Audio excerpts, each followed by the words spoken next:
ఖచ్చితంగా ఇది మనోహరి పని అయి ఉంటుంది.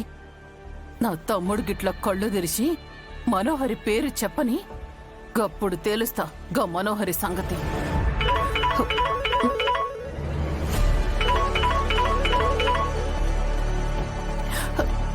హలో భాగి. హలో పిన్ని, మావయ్య ఎలా ఉన్నాడు? డాక్టర్స్ ఏం చెప్పారు?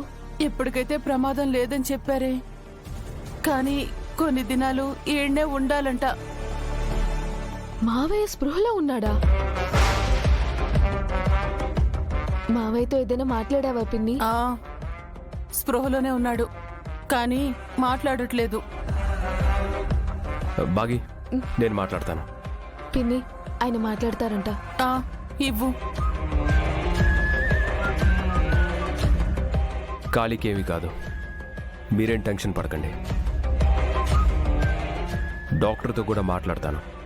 ఖర్చు గురించి మీరేం ఆలోచించకండి, మొత్తం నేను చూసుకుంటాను.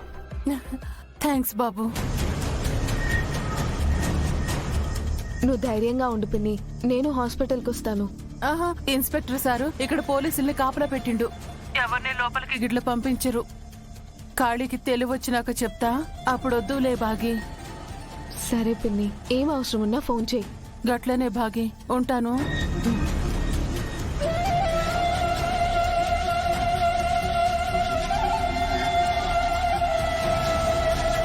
నేను హాస్పిటల్కి ఒకసారి వెళ్ళి కాళీని మీ పిన్నిని కలిసి వస్తాను. సరే అండి.